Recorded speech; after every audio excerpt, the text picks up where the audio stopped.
Vamos lá. Então, boa tarde, pessoal. Sejam mais uma vez bem-vindos à nossa aula de bases sociológicas da educação. Na verdade, sociologia da educação, né, básica, né, ou 1. E a gente hoje vai falar um pouquinho sobre Emily Durkheim, tá? Vamos então ao nosso texto Um Toque de Clássicos, apenas para a gente dar uma passada sobre a base da sociologia durkheimiana. Tá? Estamos abrindo aqui.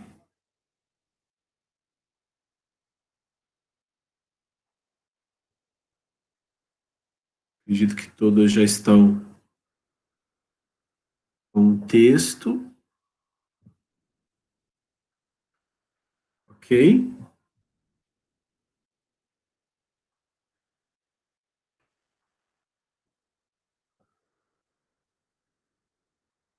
Isso. Vamos lá? Todos já conseguem ver o texto? Já está aparecendo aí para vocês? Beleza, então. Valeu, obrigado. Então, o texto da professora Tânia Quintaneiro, né? Continuando o nosso livro, nós fizemos a parte da introdução de sociologia, a parte do Marx, todo em cima desse texto. E aqui agora a gente começa a falar sobre um pouquinho sobre Durkheim.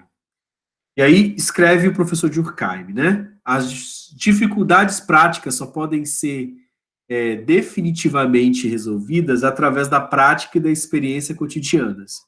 Não será um conselho de sociólogo, mas as próprias sociedades que encontrarão a solução. Então, o que Durkheim estava vendo?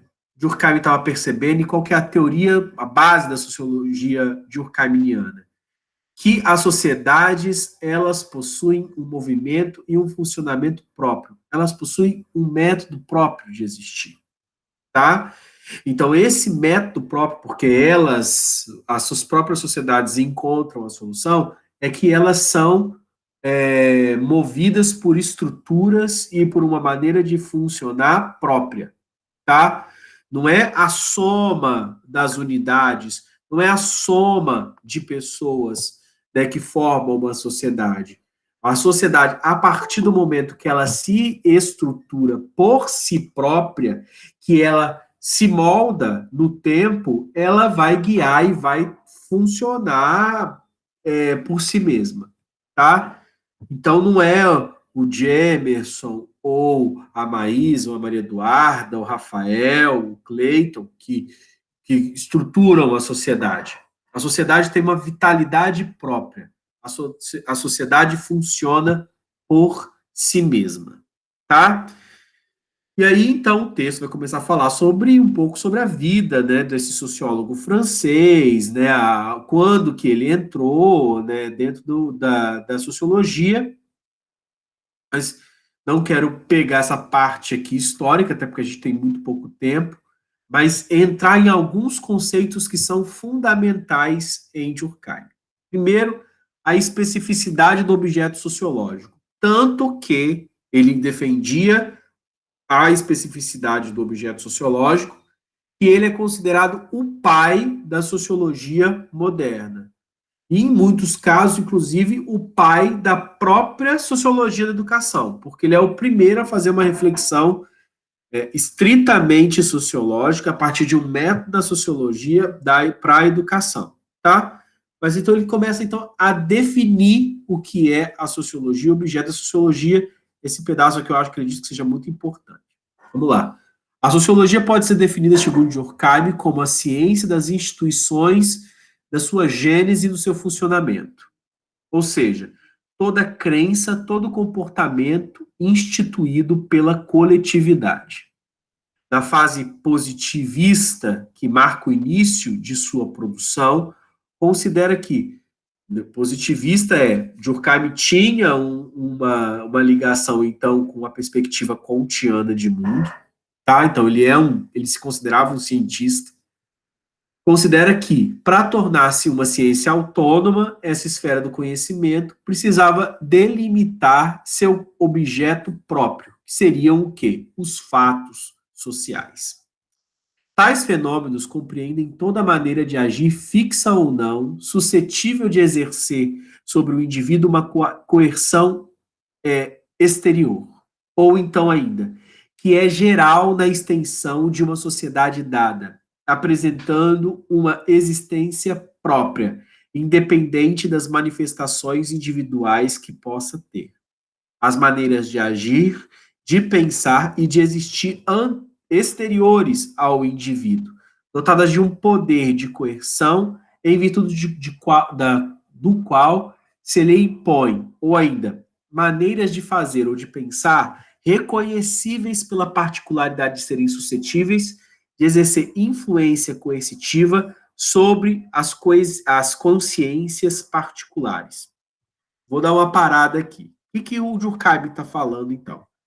Que o objeto da sociologia, o objeto de estudo da sociologia, são os fatos sociais, que são todos os movimentos institucionais exteriores à personalidade e às consciências particulares humanas. Ou seja, quando nós nascemos, nós não, com a nossa existência, moldamos a sociedade. Nós somos moldados por essa existência social que é anterior ao homem. Então, essa criatividade das subjetividades, esse poder das individualidades, de fato, para Durkheim, eles são apenas parte de um processo, mas não a composição da sociedade. Porque a sociedade seria, então, seria aquela que molda coercitivamente a maneira como nós, inclusive, vivemos no mundo. Nós fomos introduzidos numa língua, introduzidos numa cultura, e nós não tivemos a escolha de decidir como a gente ia viver essa cultura. Nós simplesmente fomos lançados aqui, tá? E somos coercitivamente moldados a partir, e aí entra a nossa consciência, né, moldada por esses fatos sociais, por essas instituições. Então, nós temos, por exemplo, uma noção de lei, né? Uma lei, né, civil, uma lei penal, que diz aquilo que nós podemos e aquilo que nós não podemos fazer nessa sociedade. Que estabelece como são os contratos, como que é o amor, o casamento, como que se dá a união familiar. E isso, você pode até escolher não participar, entendeu? Mas acredito que o número de, aspas, bichos grilos que tentariam viver à margem dessa sociedade, a gente, poucos vão, né, vão conseguir viver assim, né? Na verdade, até mesmo aqueles que decidem viver à margem, vivem por conta desses fatos institucionais, esses fatos sociais pré-dados, que vai a língua, a cultura, a maneira como falamos, a maneira como interagimos, os modos de trabalho, as trocas econômicas, né, criando situações institucionais e postas na sociedade, né? Então, nós não escolhemos isso, nós não determinamos isso. Haveria, então, um certo determinismo lógico, social sobre nossas vidas. Continuando. Assim, pois, o fato social é algo dotado de vida própria, externo aos membros da sociedade, e que exerce sobre seus corações e mentes, bonito isso, né? Mas, enfim, ou terrível, né? Porque se a gente pensa que a gente é, então, controlado por essa estrutura social, né? Então, seus corações e mentes, uma autoridade que os leva a agir, a pensar e a sentir de determinadas maneiras. Então, eu estou sentindo algo na minha liberdade, na minha personalidade, na minha subjetividade, na minha individualidade. Espera aí. Esse sentimento que você tem, você só consegue dar palavras a ele e sentido a ele porque ele foi ensinado o que a sociedade considera estes conceitos. Então, há algo maior, coercitivo, que é a cultura e, obviamente, a cultura das instituições, a sociedade. É por isso que o reino social está sujeito a leis específicas e, obviamente, vai necessitar de um método próprio para ser conhecido, que é, então, como Durkheim vai entender, né, este reino da sociologia, tá? Que é, obviamente, acontece de maneira diferente do reino psicológico, que pode ser entendido através de uma introspecção ou parar para pensar, né? Da perspectiva do autor, a sociedade não é o resultado de um somatório dos indivíduos vivos que a compõem, ou de uma mera justaposição de suas consciências. Lembra que eu coloquei isso exatamente assim no início da aula? Não são a soma dos indivíduos que vai formar a sociedade. Nós somos, na verdade, nascemos já instruídos coercitivamente por essa sociedade. É como se nós fôssemos jogados e abraçados por um conjunto de regras que nós teríamos que seguir. Ações e sentimentos particulares, ao serem associados, combinados e fundidos, fazem nascer algo novo e exterior àquelas consciências e às suas manifestações. E ainda que o todo só se forme pelo agrupamento das partes, a associação, né, das pessoas dá origem ao nascimento de fenômenos que não provêm diretamente da natureza desses elementos associados. Vou dar um exemplo. 1 mais 1, mais 1, mais 1 é igual a 4. E estes 4, que é a soma de 1, só tem lógica na matemática. Quando eu tenho a soma de 1 mais 1 mais 1 mais 1 na sociedade, pode ser 1 mais 1 dá 4, pode ser um bando. Não é uma soma de 4 pessoas. 1 mais 1 mais 1 mais 1 pode dar uma quadrilha, um agrupamento criminoso. 1 mais 1 mais 1 mais 1 pode dar um asilo, se forem 4 velhinhos, não tem, entendeu? 1 mais 1 mais 1 mais 1 pode ser igual ao quê? A uma associação de bairro. 1 mais 1 mais 1 mais 1 pode ser igual à minha família, casa. Entendeu? Então, vocês percebam que não é a soma dos finitos que vai gerar uma sociedade e pronto, nós somos aqui tantos habitantes, então temos essa função. Não. Tem a história, tem a maneira como as pessoas encaram as artes, como as pessoas encaram o trabalho, como as pessoas encaram a sexualidade, como as pessoas encaram a comunicação, né? Então, e obviamente aí quem vai exercer o poder, como que o poder vai estar diluído nisso daí, o sistema de forças, pesos, contrapesos, medidas, e aí então vai ter uma forma diferente da soma das unidades, tá? E ainda que o todo só se forme pelo agrupamento das partes, a associação vai dar origem ao nascimento de fenômenos que não provém, então, diretamente da natureza dos elementos associados. A sociedade, então, mais do que uma soma, é uma síntese. E, por isso, não se encontra em cada um desses elementos, assim como os diferentes aspectos da vida, não se acham decompostos nos átomos contidos na célula. A vida está no todo e não nas partes. As almas individuais agregadas geram um fenômeno sui generis, que é uma vida psíquica de um novo gênero, que é um organismo, né? A expressão disso vai chamar organum, que é organismo, que é um novo gênero, que é a sociedade, tá? Os sentimentos que caracterizam este sem ter uma força e uma peculiaridade que aqueles puramente individuais não possuem. Ela é a sociedade. E o Durkheim vai definir como o mais poderoso feixe de forças físicas e morais, cujo resultado a natureza nos oferece. Em nenhuma parte encontra-se tal riqueza de materiais diversos, levado a tal grau de concentração.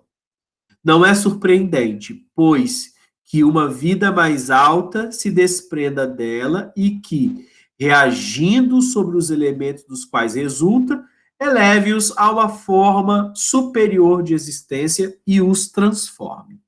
Esse aí é o nome, essa vida superior aí, é o organismo social, é o organo, a organização social, tá? O grupo possui, portanto, uma mentalidade que não é idêntica dos indivíduos. Vocês estão percebendo que ele está falando da sociedade como se fosse uma outra pessoa, né? Que você está vendo aqui, ó, o grupo possui uma mentalidade que não é idêntica dos indivíduos, e isso é verdade, porque várias pessoas, por exemplo, de um determinado grupo, se calam ou pensam a hora de agir. É como se eu dissesse o seguinte para vocês.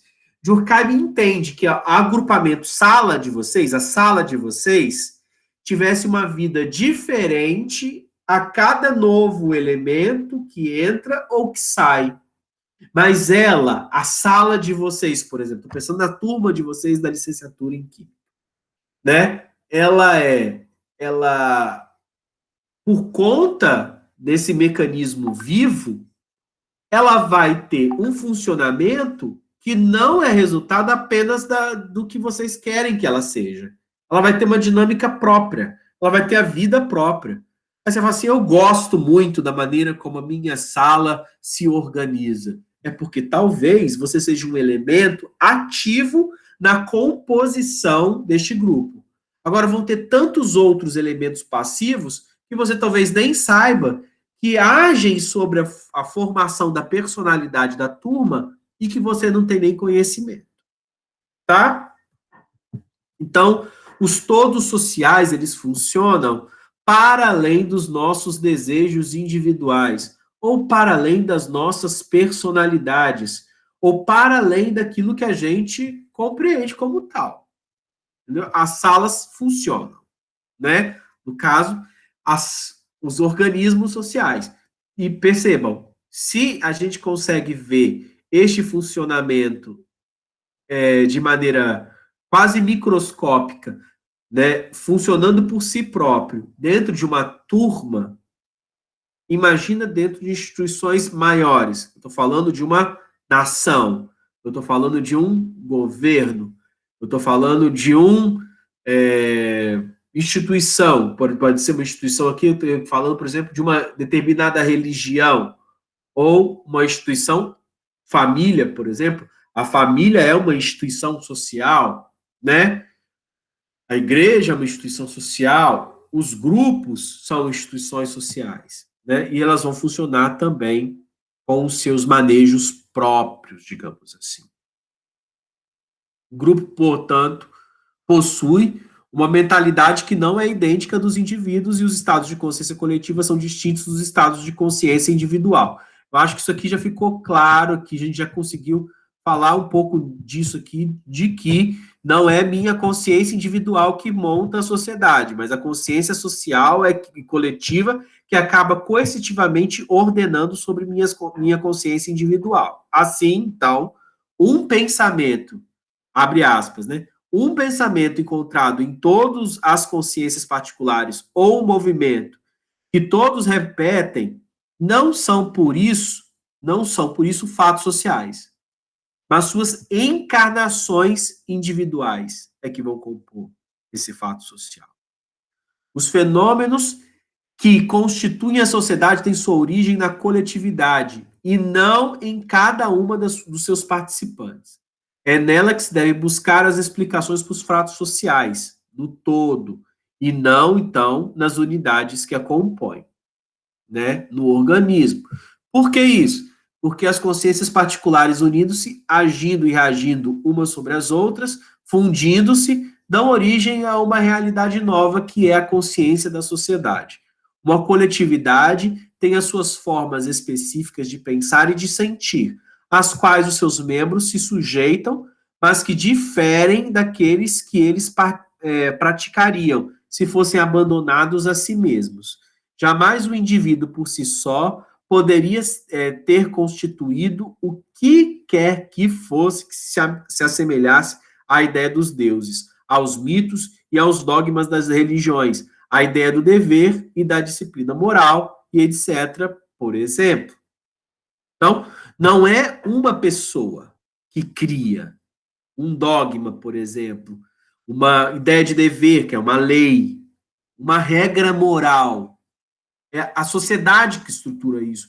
E a gente nasce e começa a participar desse movimento coletivo, de entender, por exemplo, que eu não posso ter, vamos pensar aqui, uma regra moral básica, que eu não posso cometer um homicídio, entendeu? O não matarás, para além de uma regra religiosa, é uma disciplina moral ensejada na sociedade. E eu nasço numa sociedade que vai dizer para mim que eu não posso matar o outro. Entendeu? Então, é maior do que eu. Então, e aí, essa cristalização da sociedade, a gente está falando o quê? De regras jurídicas, regras morais, dogmas religiosos, sistemas financeiros, o sentido das vias de comunicação, a maneira como se constroem as casas, as vestimentas de um povo e as inúmeras formas de expressão, tá? A maneira como são que as pessoas circulam as mercadorias, o comunicar-se, o vestir-se, o dançar, o negociar, o rir, o cantar, o conversar, né, vão sendo, então, estabelecidas de geração em geração e vão se cristalizando aos poucos. As pessoas vão falar, olha, nessa sociedade o suicídio é entendido assim, nessa sociedade o casamento é entendido assim, nessa sociedade a natalidade é entendida assim. E aí, então, as sociedades vão começar a se encontrar com a sua cultura e fomentar a maneira como elas enxergam como as pessoas devem viver. Ao nascer nessa sociedade, você fala assim, ó, tem hábitos à mesa que podem ser respeitados, hábitos que não podem ser respeitados, tá? Coisas que precisam ser ensinadas, coisas que precisam ser aprendidas. E, inclusive, com essa primeira ideia de fato social, a gente começa a entender o que é, por exemplo, a função, para que serve a escola. A escola, para Durkheim, ela tem esse poder de apresentar os fatos sociais aos sujeitos de modo a coercitivamente moldar a sua moralidade, né? Ou como nós vamos viver na sociedade. Então, a escola, gente, não é apenas um lugar para eu aprender um determinado conteúdo, né? Durkheim entendia que a escola era o lugar em que eu era apresentado, então, a como viver, como seria constrangido ou educado para viver nessa sociedade. E aí vocês começam a perceber, né? A ideia de seguir horários, de determinados comportamentos, seguir regras, maneiras de ser, maneiras de trabalhar, como viver. Por exemplo, na licenciatura em Química, vocês estão sendo inculcados a um regramento estipulado pelo PPC de como deve ser considerado um egresso da licenciatura em Química. Quais as visões que esse professor vai ter, quais as técnicas didáticas, como ele vai interagir com o conteúdo, quais as teorias da aprendizagem que ele vai adotar. E, obviamente, a química que você vai ensinar. Né, como ele deve ver a química orgânica, como ele deve entender o cálculo, quais são as metodologias científicas, como escrever um artigo, como se comportar em um laboratório, como utilizar de maneira correta a pipeta. Percebem? Então, na verdade, o processo de socialização e o processo de ensino e aprendizagem, numa sociologia da educação durkheimiana, está na como a sociedade encara os egressos daquele sistema educacional. Como a sociedade vai coagir e moldar aquilo que considera ser os bons exemplos e os homens e mulheres que vão ter o poder e o título de licenciados em química, ou poderia ser os bacharéis, os engenheiros ou qualquer outra profissão. Porque nós entendemos que ciência é uma coisa. E aí a gente vai entrando, né? Como o texto vai colocando aqui, ó. Com o tempo, as crianças vão adquirindo os hábitos que lhes são ensinados e deixando de sentir essa coação. Aprendem comportamentos e modos de sentir dos membros dos grupos dos quais participam. Por isso, a educação, aí abre aspas, e essa aqui é uma premissa básica que vocês têm que saber da educação para o Durkheim, a educação cria no homem um ser novo. Não é o homem mais natural, é o homem social, inserindo-o nessa sociedade, levando-o a compartilhar com os outros de uma certa escala de valores, uma certa escala de sentimentos. A gente passa a adotar comportamentos que são desejáveis ou não. Por isso que a educação, inclusive profissional e tecnológica, a educação profissional inculca ali no técnico como ele deve se comportar no ambiente de trabalho. E é por isso que o professor, por exemplo, vai cobrar a entrega da atividade. Porque no determinado seu trabalho lá, você vai estar lá o quê? Ah, eu vou entregar a chefe a hora que eu quiser. Não vai ser assim. Porque a sociedade vai rejeitar essa tipologia. Então, nós vamos fazendo o quê? A educação funciona como um treino, né? Praticamente um treino.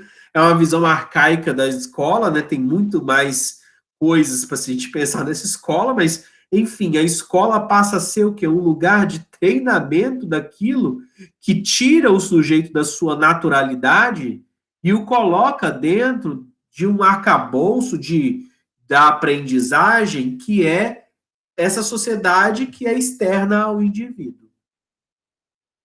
Né? O devoto ao nascer, palavras de Durkheim, né? O devoto ao nascer encontra prontas as crenças e as práticas da vida religiosa, existindo antes dele e porque existem fora dele. O sistema de sinais de que me sirvo para exprimir pensamentos, o sistema de moedas que emprego para pagar as dívidas, os instrumentos de crédito que utilizo nas minhas relações comerciais, as práticas seguidas na profissão e etc., funcionam independentemente do uso que eu faço delas. Eu posso gostar, posso não gostar, posso fazer bom uso, posso fazer um uso médio, mas elas vão existir e vão ser maiores do que eu. Posso chegar e falar assim: olha, eu não tenho religião, não gosto de nenhum arcabouço religioso, mas as crenças religiosas existem antes de mim. E aí alguns vão se adaptar melhor porque tiveram o pai e a mãe, uma herança familiar a um determinado circuito religioso. E vão inculcar-se de tal maneira que vão passar esse mesmo pensamento, essa mesma crença para os seus filhos. E por isso, então, que o sistema de crença sempre vai existir, porque sempre vai ter alguém, quer dizer, não digo sempre, né, porque talvez aí mas muito provavelmente deva existir, né, porque a probabilidade estatística da sociedade rejeitar o próprio sistema de crença. Mas e se o fizer, vai demorar séculos para fazê-lo, porque, percebam, não sou eu gostando ou não gostando que vou mudar isso.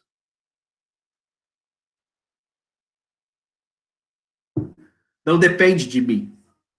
Depende de como a sociedade vai encarar esses modelos. Tá? Então, é uma visão da sociedade de que nós não determinamos enquanto sujeitos a sociedade, mas somos determinados por essa sociedade. E vamos, aos poucos, obviamente, modificando algumas expressões, né? Mas elas demoram muitas gerações para modificar. Vocês querem um exemplo de fato social que demorou muito tempo, por exemplo, para ser modificado? E ainda está em curso, que a gente está vendo ainda acontecer e que talvez vai demorar um tempo ainda para a gente chegar a essa modificação desse fato social, é a participação da mulher de maneira paritária com o homem dentro de algumas escalas de produção. O que eu quero dizer? Nós vivemos ainda uma sociedade patriarcal em que a emancipação da mulher e a possibilidade da mulher receber em mesmos cargos a mesma retribuição financeira que o homem ainda está em curso. Nós temos aqui quantos anos de história aí que o casamento tem se configurado de uma outra maneira. Não lembro? Aqui, ó. Talvez foi o caso das nossas mães, de algum de vocês, talvez da geração das avós, em que a mulher consegue se descolar do trabalho da casa, que a mulher ainda está em curso ainda esse processo, da mulher deslocar da questão da maternidade como necessária para a sua constituição subjetiva, da possibilidade da mulher se colocar no mercado de trabalho e receber os mesmos salários e ter o mesmo mérito masculino. Não está acontecendo tudo isso ainda? Estou falando o quê? Quanto tempo que o divórcio, de fato, os crimes de honra caíram no Brasil? Pouquíssimo tempo. E ainda se a gente for para os interiores, os grotões ainda do país, nós vamos ter ainda, e a gente consegue ver isso na mídia, ainda maridos reclamando, né, matando esposas e tentando sair do cometimento de crime, tentando uma justificativa de crime de honra, dizendo que foi para salvar a honra, resguardar a honra familiar. Então, quer dizer, este processo de emancipação da mulher está em curso. Você percebe que não é o fato de existirem 50, 100, 200, 500, 1000, esse número vai aumentando, mulheres com perspectiva feminista. Não consigo precisar, obviamente, o número, mas é muito mais do que milhares, né? Mas a gente está falando de milhões, né? E aí o que acontece? Essa perspectiva, essas cabeças, então, geracionais, elas vão se encontrando, vão se confrontando, e dentro do organismo social, a gente vai começar, pouco a pouco, tempo a tempo, ver como a sociedade se molda nessas perspectivas. Tá? Até aqui tudo bem, gente? Conseguem perceber essa compreensão que Durkheim está dando à educação e à sociedade como um organismo vivo? Beleza, Rafa. Beleza, Stephanie. Ok, então vamos prosseguir. Aí o texto vai começar a falar de representações coletivas. Representações coletivas são uma das expressões do fato social. Elas compreendem os modos como a sociedade vê a si mesma e ao mundo que a rodeia. Afinal de contas, a nossa mente cria representações. As minhas representações são representações individuais. Elas são naturalmente ligadas à maneira como eu olho para a sociedade. Né? Até porque é a mesma coisa. Né? Maneira como eu olho a sociedade são minhas representações individuais. Agora, existem representações, ou a maneira como essa expressão se dá no coletivo e no social, são as representações coletivas, que é como a sociedade vê a si mesma e ao mundo que a rodeia. E aí essas representações coletivas é justamente aquilo que a gente tem dificuldade de perceber as mudanças, porque elas têm características de que elas são muito estáveis, tá? Como, por exemplo, a massa de indivíduos que a compõem, as coisas que se utilizam e o solo que ocupam, representando-os através de suas lendas, lenda é uma representação coletiva, mitos, concepções religiosas, ideais de bondade, de beleza, crenças morais, etc. Tudo isso são representações coletivas. Agora, como que elas se produzem? Uma imensa cooperação que se estende não apenas no espaço, mas no tempo também, para constituí-las. Espíritos diversos associarem-se, misturam, se combinam suas ideias e sentimentos, longas séries de gerações acumularam nela sua experiência e sabedoria. Uma intelectualidade muito particular, infinitamente rica e mais complexa do que a do indivíduo e estaria ali concentrada. Para serem mais estáveis do que as representações individuais, gente, o que está falando de estabilidade aqui? Né? Representação individual é que a gente muda a nossa representação a toda hora. Você não chega aqui e fala assim, nossa, eu pensava que fulano era de uma determinada maneira, e fulano só falou uma outra coisa. Tá vendo como que é instável as nossas representações individuais? A gente muda muito mais facilmente a nossa opinião, tá? Agora o quê? As representações coletivas, elas possuem uma tal estabilidade porque elas não mudam assim. São conceitos traduzidos nas palavras do vocabulário de uma comunidade, de um grupo, de uma nação, e elas demoram para sofrer alterações. Os espíritos mais inquietos, mais criativos, mais revolucionários, mais militantes, e que se chamam mais progressistas, né, sofrem muito com isso. Porque pensam assim, como que eu vou romper essa tradição social? Meu filho, ó, pode ser você, mais 10 de você, mais 50 de vocês, é uma luta muito inglória. Porque os militantes nunca veem cair dos muros que acreditam que deveriam ser depostos. Porque isso se dá em processo, em um contínuo.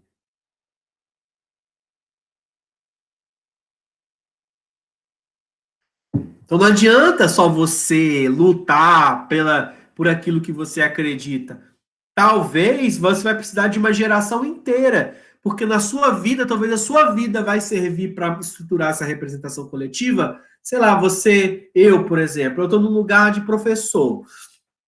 E aí, por mim, passaram, sei lá, durante toda a minha vida vão passar 10 mil alunos. Destes 10 mil alunos, talvez 5 mil gostaram de mim, 3 mil se atentaram ao que eu disse, 2 mil entenderam o que eu disse, 500 pessoas eu consegui convencer. Nossa, para 500 pessoas é muita gente, tá? Vamos dizer que talvez na minha vida eu terei convencido 500 pessoas de fazer alguma coisa boa num determinado sentido. E esses 500 vão ensinar para os seus filhos, né? E aí você começa a perceber. Você acha isso pouco? Eu acho, Rafa, né? Porque assim, a nossa expectativa é que a gente conseguisse transformar mais, né? E não é isso que de fato acontece. Vamos dizer que em uma sala, então nós estamos aqui, por exemplo, vocês estão vendo a lógica da coisa? Né? Vocês estão aqui, nós estamos aqui em 10 pessoas nessa sala, então eu tenho 9 alunos hoje. Mas a aula vai ficar gravada, e talvez mais uns 5 assistam, ou 6, porque nem todo mundo tem saco para assistir tudo, e aí assiste 20 minutos. Mas pegou uma coisa ali que foi importante para ela e fez, sei lá, abriu uma fenda no universo ali, ela prestou atenção 1 hora naquilo ali, né? E aí o que acontece? E aí ela foi tocada naquilo e vai conseguir lembrar disso, sei lá, 5 anos. Porque tem isso também, né? De fato, eu não lembro metade, ou 20%, sei lá, talvez. Eu não consigo quantificar isso. Quantos por cento de influência eu tenho ainda em mim das aulas dos meus professores? Eu não sei, ou eu fui modificando essa ideia e torcendo e esquecendo deles, mas eu estou fazendo coisas agora a partir das ideias que antes estavam neles, né? Fato é, essa representação coletiva, ela talvez que começou uma modificação em 2 gerações dos meus professores, talvez elas vão se tornar conclusa, uma modificação, daqui 2 gerações dos seus alunos, dos alunos de vocês. Porque ela é toda uma processualística na mudança da maneira como essa sociedade se enxerga.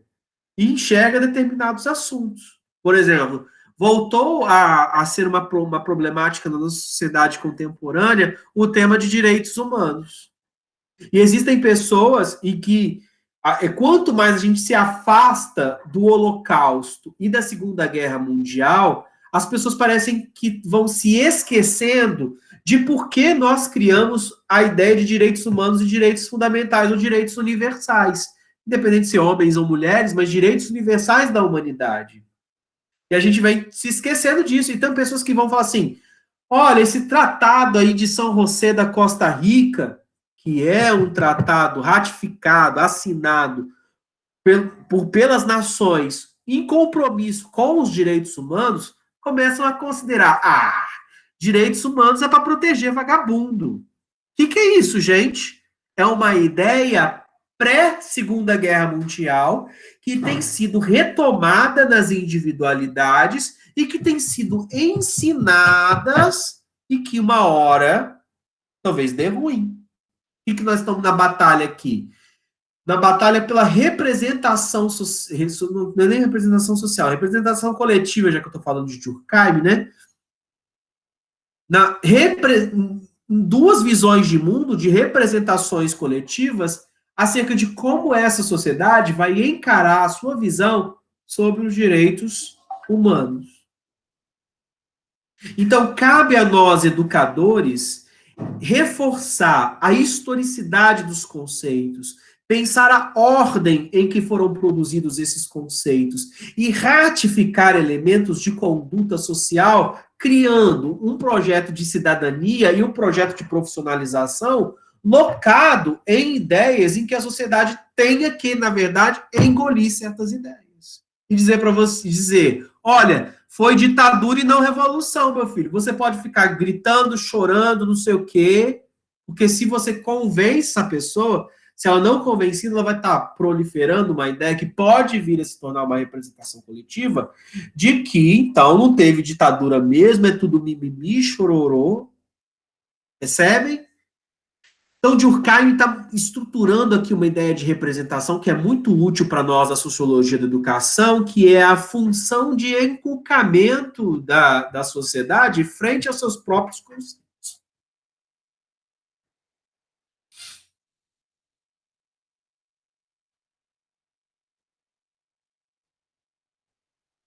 Frente aos seus próprios conceitos. Ou seja, a maneira como essa sociedade vai se enxergando e vai criando cultura.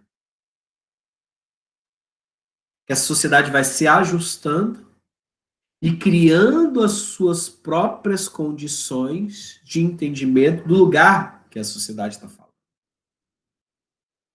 Tá?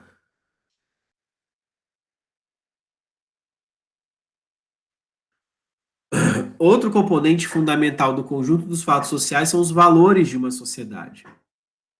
Eles também possuem uma realidade objetiva, independente do sentimento ou da importância que alguém individualmente lhes dá. Não necessitam expressar-se por meio de uma pessoa em particular, ou que essa esteja de acordo com eles. Como demonstração de que os fatos sociais são coercitivos e externos aos indivíduos, e de que exercem sobre todos uma autoridade específica, Durkheim refere-se aos obstáculos que deverá enfrentar se aventura a não atender a uma convenção mundana, a resistir a uma lei, a violar uma regra moral, a não usar o idioma ou a moeda nacional. Percebam que há uma dificuldade gigantesca nisso, né?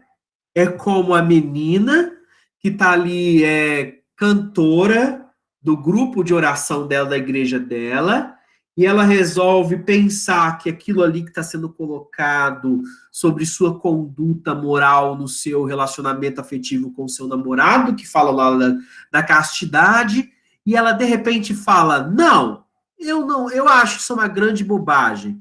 Se Deus criou o amor, eu vou viver o amor com o meu namorado da maneira como eu acho que tem que viver.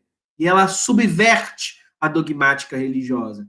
Só que, ao mesmo tempo, e é essa coerção social que está falando, vai vir a igreja toda, então, falar, não, você não tem o direito de fazer isso, então você não vai cantar mais, você vai para o banco, você não será mais isso, porque a sociedade cria suas próprias metodologias para manter a ordem que ela considera que deveria ser. Então é difícil isso, ó. Vou falar aqui, ó, não vou resistir a uma lei, não vou obedecer essa lei, vou violar uma regra moral, não quero acreditar mais nisso aqui que eu tenho que honrar meu pai, né? Não usar o idioma. Então, aqui no Brasil eu só vou falar então em inglês. Isso aqui é mais difícil, né? Porque falta formação para isso, né? Ou não vão usar essa moeda nacional mais. Nossa, isso dá tudo o quê? A sociedade vai falando, não, você vai sim. Então, ele tropeçará com os demais membros da sociedade que tentarão impedi-lo, convencê-lo ou resistir uma ação. Usarão de punições, de censura, do riso, do opróbrio e de outras sanções, incluindo a própria violência, advertindo de que está diante de algo que ele não depende dele e que ele vai ter que aceitar a si mesmo. Vamos lembrar historicamente aqui, gente, por exemplo, algumas revoluções no Brasil se deram por comunidades ou sociedades que não queriam aceitar a ordem como havia sido colocada. Exemplo disso, vamos lá, Antônio Conselheiro. Lembram a história de Antônio Conselheiro? Quando Antônio Conselheiro, então, cria uma comunidade e que os mais pobres, então, começam a brigar para essa essa sociedade para tentar pensar um novo sistema de trabalho no sertão nordestino, o que vem a sociedade monárquica da época, né? Vem falar, não, nós vamos derrubar Canudos, nós vamos acabar com essa comunidade, né? Que era o Arraial do Belo Monte. Então, entendi assim, esse cara é um comunista em Belo Monte, vamos lá então, tropas, acabar com... Ele só estava com um monte de gente pobre no meio do arraial, plantando. E Antônio Conselheiro não criou, e Canudos não foi assim, não criaram uma força bélica, uma polícia. É óbvio que tinha, obviamente, os jagunços que faziam parte do Arraial de Belo Monte que foram defender a própria cidade. Mas eles entendiam aquilo como uma ameaça, entendeu? À sociedade. E queria, então, banir Canudos e matar Antônio Conselheiro porque entendia que aquele messianismo poderia influenciar outros a seguirem a mesma regra. Percebem? Então vamos pensar o seguinte: o maior medo contemporâneo que alguns possuem, por exemplo, do movimento sem terra ou do movimento sem teto, não é que essas pessoas tenham terra e tenham teto, mas que elas seriam reprimidas para não mudar o status quo social que já havia sido posto. E olha a importância, inclusive, de nós educadores aí neste processo. Entendeu? Quando optamos pela não submissão, as forças morais contra as quais nos insurgimos reagem contra nós e é de difícil, em virtude de sua superioridade, que não sejamos vencidos. Estamos mergulhados numa atmosfera de ideias e sentimentos coletivos que não podemos modificar a nossa bel vontade. Mas isso não significa que a única alternativa para o indivíduo seja prostrar-se impotente diante das regras sociais ou viver permanentemente consciente da pressão dos fatos sociais. Apesar da existência de dificuldades impostas por um poder contrário de origem social, apresentam-se comportamentos inovadores e as instituições são passíveis de mudanças desde que vários indivíduos tenham pelo menos combinado sua ação e que desta combinação se tenha desprendido um produto novo que vem a constituir um fato social. Assim, por exemplo, uma proposta pedagógica que esteja em conflito com a concepção de educação de seu tempo, por conter tendências do futuro, aspirações de um novo ideal, pode vencer os obstáculos e impor-se, tomando o lugar das ideias aceitas. Então, vocês percebam que há uma mensagem aqui esperançosa, dizendo que nós podemos transformar a sociedade. Mas, ao mesmo tempo, me fica aqui a certeza abrupta de que essas transformações são difíceis e bastante demoradas, tá? Fazer com que, né, aquela coisa ali, a sua mãe, por exemplo, representa um fato social, é a boca do fato social, não é? O filho sempre é a tentativa de mudança de determinados fatos sociais, e a mãe vem lá e fala, não, você não pode fazer isso, você não deve, por que agir assim? Não é assim que acontece?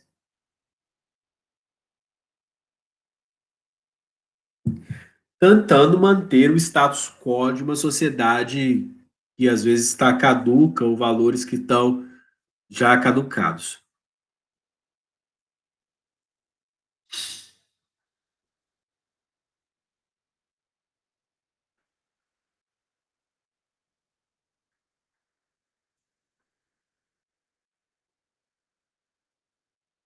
Só um tempinho, tá, gente, para eu respirar um pouco. Então, ele mostra uma possibilidade de uma ação transformadora, né?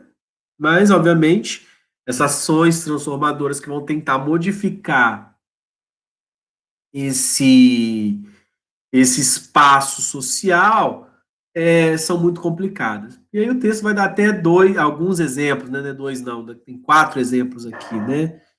O aborto, por exemplo, ainda não há uma coesão social que vesse algo sobre isso. Clonagem humana, pena de morte, a eutanásia, são tudo questões, por exemplo, que a gente tem parado para pensar sobre isso aí, né? A própria noção de infância, né, hoje está sendo colocada em xeque, né? Quando a gente vê, por exemplo, projetos de lei que versam sobre a redução da maioridade penal no Brasil, né? Um tema que está aí aparecendo de vez em quando, aí a coisa de 10 anos, né? A gente tem muito forte esse tema, né? Eu falo 10 anos, mas é um pouco anterior, né? Desde do surgimento do Estatuto da Criança e do Adolescente, na década de 90, já era um assunto a questão da política criminal em diferenciar crime e as questões de imputabilidade com os menores, né? Que seria socioeducação e medida, né, o jovem ali seria o adolescente em conflito com a lei, né? E se ele deveria, então, ser entendido como adolescente em conflito com a lei ou criminoso. Se é criminoso, ele tem pena. Se tem pena, ele tem cárcere. Se ele é um adolescente em conflito com a lei, ele não tem pena. Ele tem uma medida restritiva de liberdade. E essa medida de restrição aí é acompanhada de um sistema que é o sistema socioeducativo.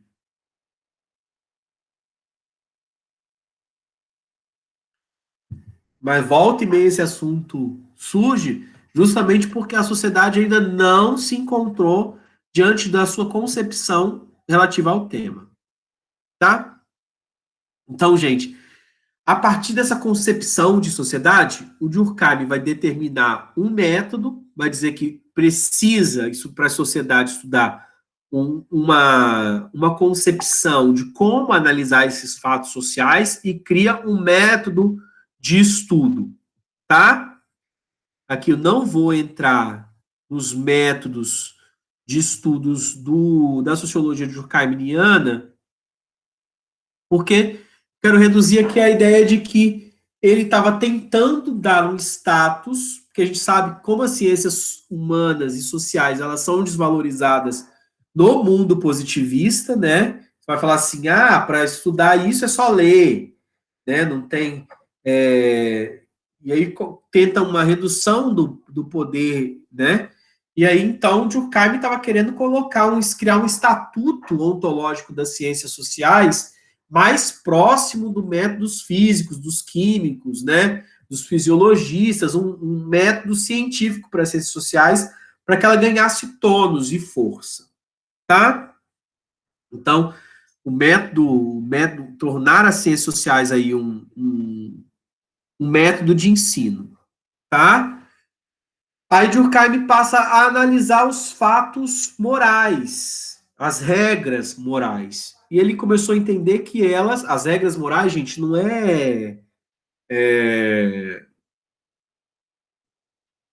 a gente comumente não entende o que é uma questão moral, né? Entende que uma questão moral que é roubar e matar, né? E não é isso, né? Tudo aquilo que determina na minha vida enquanto fato social de certo e errado, de fazer e não fazer, é um fato moral. Moralidade, gente, tem a ver com o hábito social, com o que eu faço na sociedade. Por exemplo, fatos morais, por exemplo, estão ligados à maneira como eu me visto, né? O tamanho da roupa, a cor da roupa, as gravuras que vão estar na roupa, a estruturação da moda, então, por exemplo. E aí, obviamente que eu peguei esse exemplo da moda, mas que é um universo gigantesco do que se come, do que não se come, dos hábitos, do que se fala, do que não se fala, como age, os esportes, os desportos, né? Enfim, tudo aquilo que é hábito da vida humana em sociedade são fatos morais, tá? E as regras morais, para o Durkheim, possuem uma autoridade que implica a noção de dever. E em primeiro lugar, né? E em segundo lugar, apresentam-se como desejáveis, embora seu cumprimento se dê como um esforço que nos arrasta para fora de nós mesmos. E que por isso mesmo eleva-nos acima de nossa própria natureza, mesmo sobre constrangimento, mesmo sob constrangimento, entendeu? Então, o que acontece? A dualidade dos fatos morais é porque nós desejamos e não desejamos esse tipo de regramento. Porque existe um conjunto de crenças, de práticas que vão estar agindo diante dessa construção do que é moralidade, tá? Durkheim entendia que essa sociedade, ela ia então ter que escolher uma posição diante dessa consciência moral, né? Diante dessa construção da moralidade, estaria a maneira como nós estamos a palavra é coesão, né? Como nós estamos unidos nessa coesão que vai dar liga, forma à sociedade, tá? E aí, então, essa coesão teria tipos de solidariedade em que nós estaríamos, então, nos ligando, tá? E tipos de solidariedade, que poderia ser uma solidariedade mecânica ou uma solidariedade de fato orgânica, fazia parte e aí essa solidariedade sair de uma ideia apenas inventiva, fora, regrada, que seria a sociedade mecânica, se entendida de maneira orgânica, moldaria muito mais facilmente a maneira como nossa consciência se articularia dentro dessa sociedade, tá? Aí o texto vai apresentar os dois tipos de solidariedade, que é a solidariedade mecânica e a solidariedade orgânica, né? A gente tem um tempinho ainda, eu vou adentrar bem aqui no texto para que não fiquem dúvidas sobre essas diferenças, né? Apesar de eu já estar apontando aqui para vocês, né? Uma coisa mais fora e uma coisa dentro, né? Vamos lá. Os laços que unem os membros entre si, que é a coesão, né?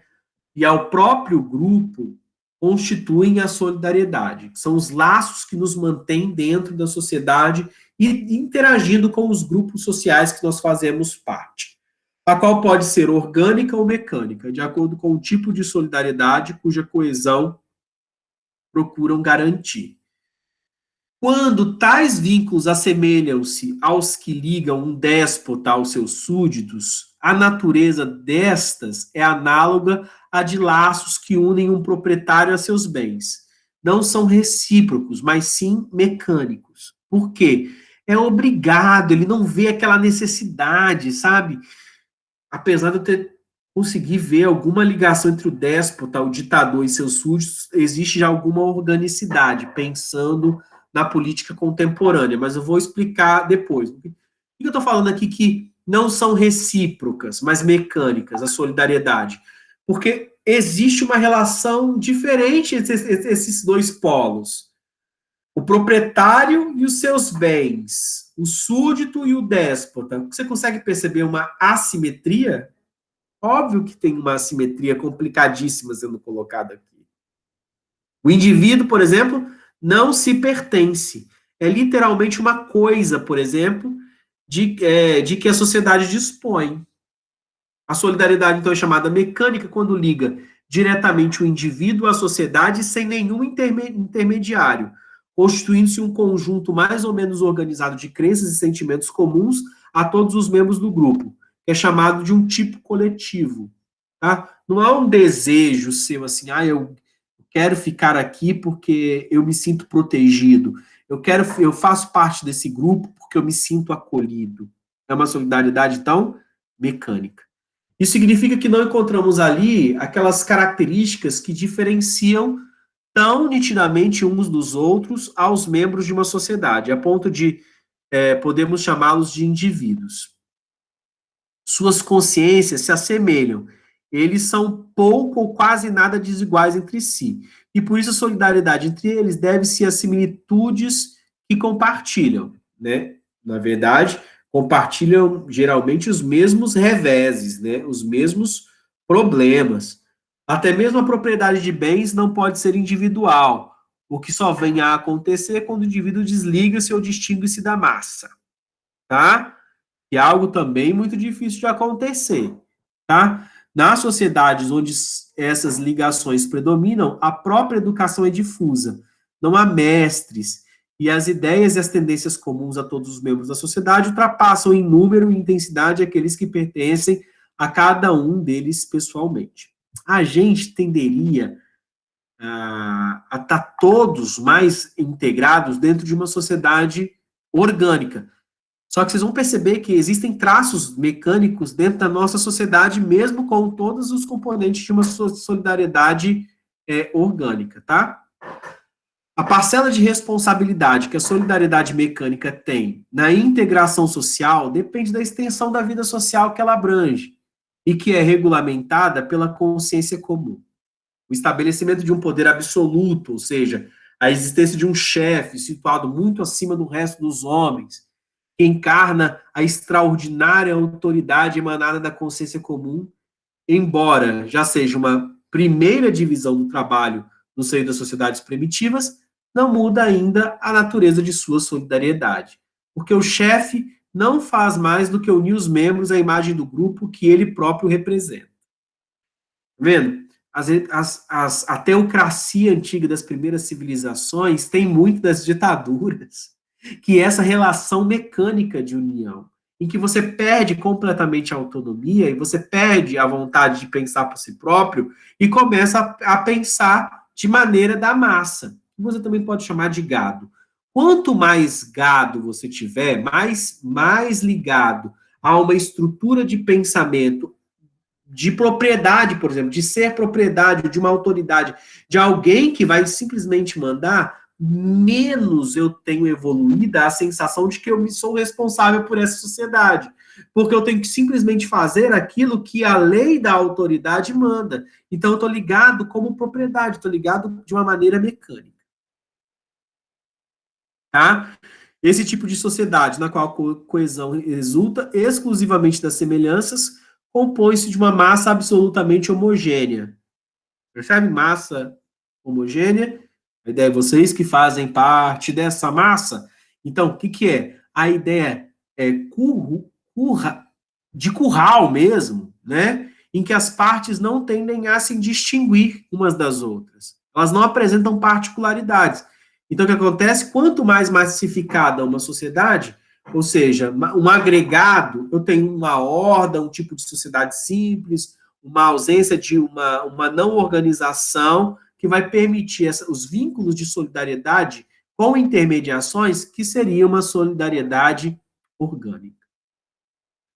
Quando a sociedade passa a ser formada por um conjunto de hordas que são seus segmentos, é que sinal que se tornou mais complexa. E aí vai se chamar clã. A gente vai ter isso na história, essa mudança aí vão os genos, os clãs, as frátrias, até chegar nas primeiras cidades, tá?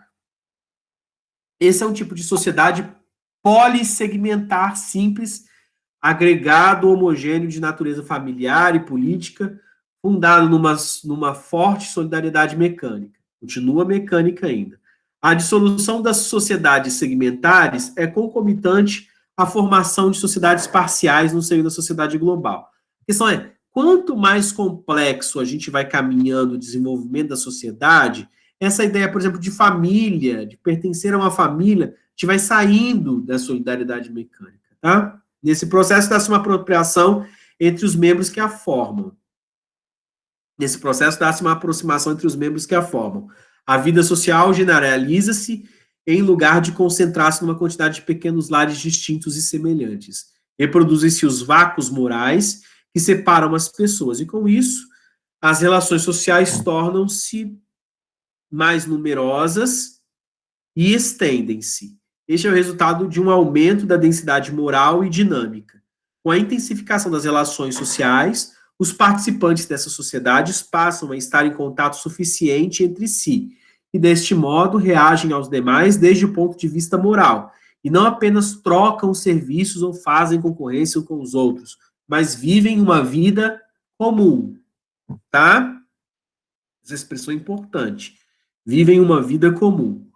Concomitante, desenvolvem-se uma densidade material, concentram-se a população, formam cidades, aumentam a natalidade e também as vias de comunicação, em transmissão rápidas e em quantidade que suprindo ou diminuindo os vazios que separam os segmentos sociais, aumentam a densidade das sociedades.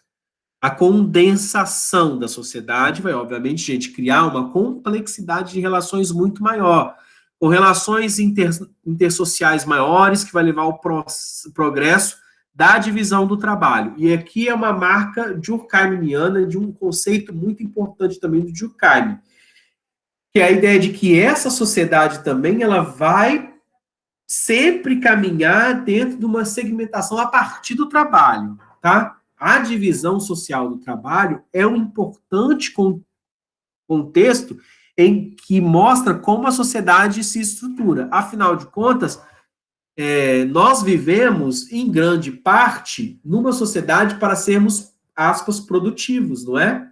E produtivos é ter estudo, tem um trabalho, tem um salário, pago as coisas da família, as contas, vivo, até que morro. Mas é uma ideia que a vida é organizada em sociedade a partir do trabalho. Ora, a partir do estudo, que vai marcar a infância ou a adolescência da vida social, e a maturidade da vida social, que é marcada, obviamente, pelas relações de trabalho. E constituição da família. Tá? À medida que vai se acentuando a divisão do trabalho social, a solidariedade mecânica se reduz e é gradualmente substituída por uma nova, que é a solidariedade orgânica, ou uma solidariedade que é derivada da divisão do trabalho.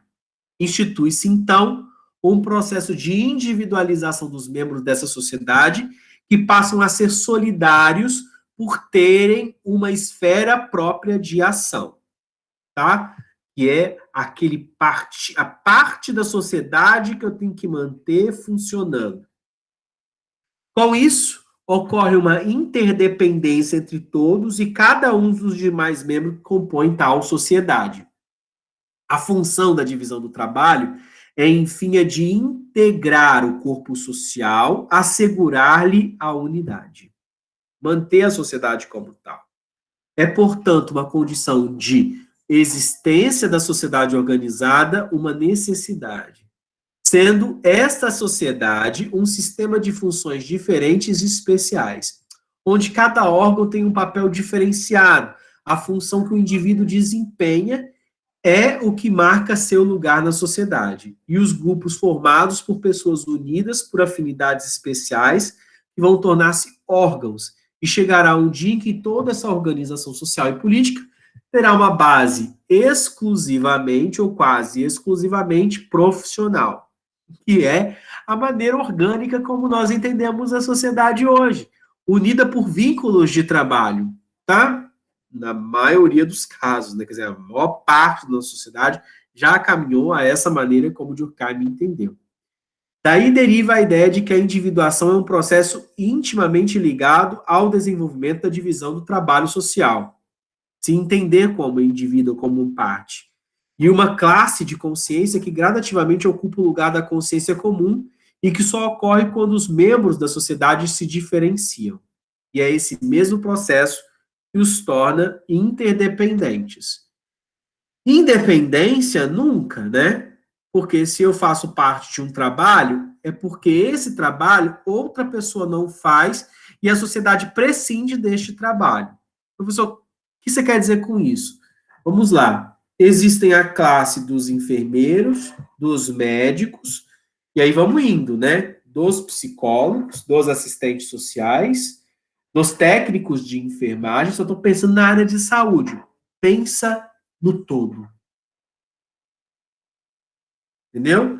Os engenheiros civis, os pedreiros, os mestres de obra, e como que se dão essas relações, e este pedreiro, na verdade, que vai se relacionar com o médico quando ele vai no hospital, e que ele vai e conversa com o professor, que ele deixou o filho dele, e que ele vai na padaria e conversa com o comerciante.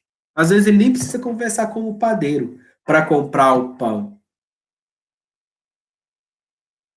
Isso a todas as relações. O que Durkheim tem demonstrado é que nós fazemos parte da sociedade ou sentimos uma coesão social por conta justamente da maneira como as profissões permitiram a criação de uma solidariedade orgânica e uma vinculação de nós, indivíduos, dentro do sistema de produção da própria sociedade. Segundo Durkheim, somente existem indivíduos no sentido moderno da expressão quando se vive numa sociedade altamente diferenciada, que são as muitas profissões e trabalhos e encargos para essa concepção de sociedade. Se tivéssemos apenas trabalhadores e não tivessem as divisões dos trabalhadores, como aconteceu nas corporações do ofício, que inclusive é uma das grandes invenções que vai marcar o fim do período medieval, é a criação das corporações de ofício.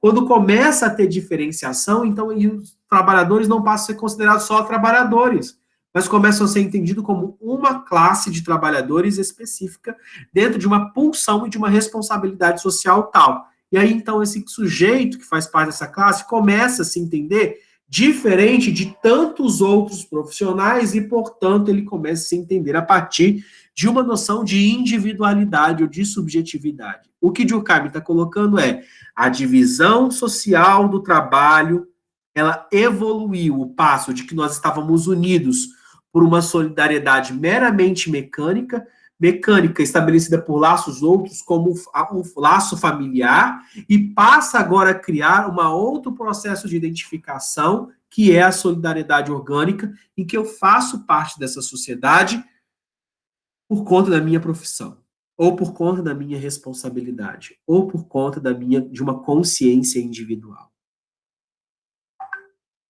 Óbvio que a consciência coletiva vai ocupar um espaço já muito reduzido em face de uma consciência individual nessa sociedade. Por isso que dizemos que quanto mais moderna essa sociedade, mais separados nós estamos. Então, a gente não pensa em aqui solidariedade como ser solidário, que eu vou lá e pego e faço uma doação de um produto, estou sendo solidário. Não, não é isso. Solidariedade aqui quer entender o quê? Aquilo que me vincula à sociedade, que faz eu me sentir parte, pertencente ao movimento de produção dessa sociedade. Inclusive para me vincular moralmente a esta solidariedade. É uma espécie, então, de solidariedade social. Tá? E aí vão ter as premissas que vão querer se desagregar dessa solidariedade. Por isso que Durkheim vai escrever um livro só sobre suicídio. Vai pegar e estudar o suicídio. O que é o suicídio? É quando há ausência de uma solidariedade orgânica em que essa pessoa sente, né?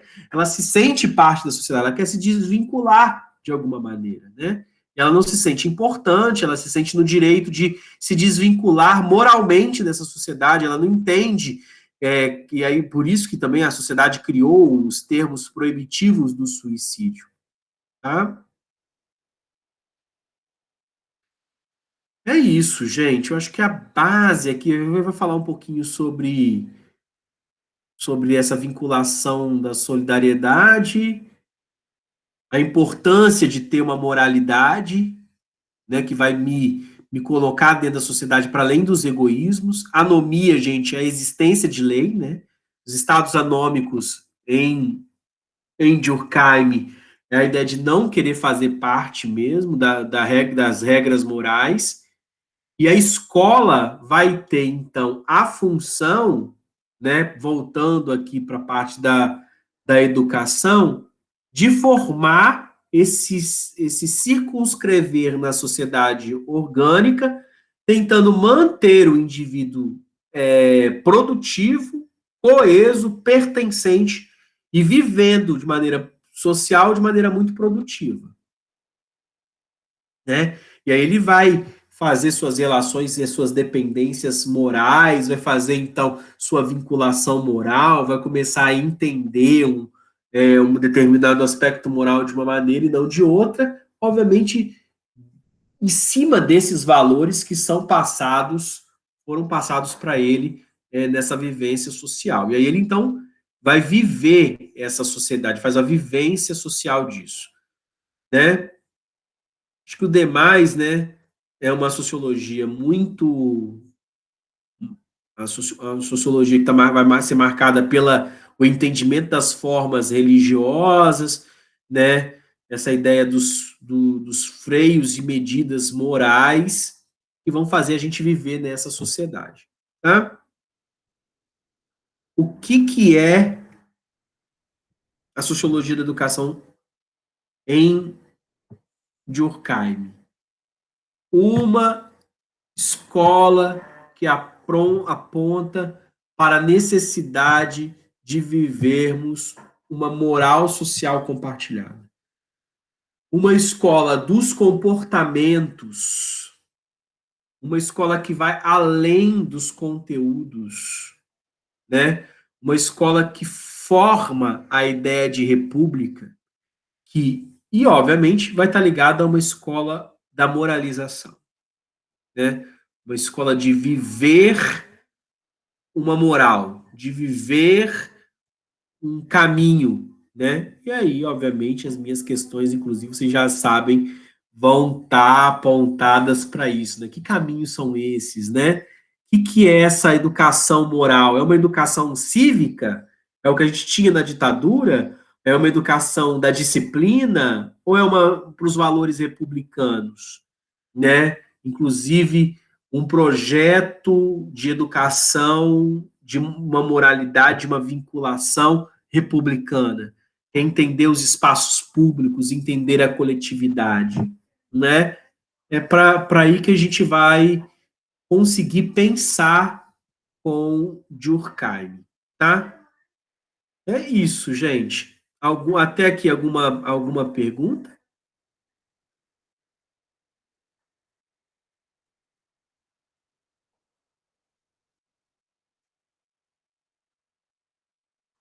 Rafael acha que não, os demais.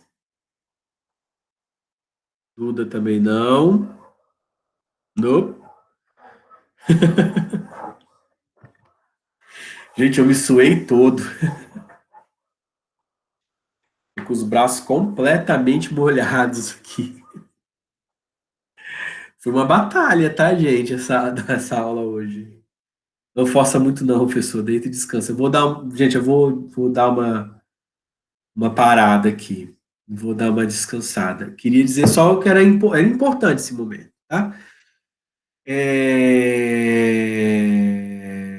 Vou colocar a aula lá e vou colocar as atividades também, tá? Se vocês tiverem alguma dúvida, alguma questão, vocês falam para mim, tá bom?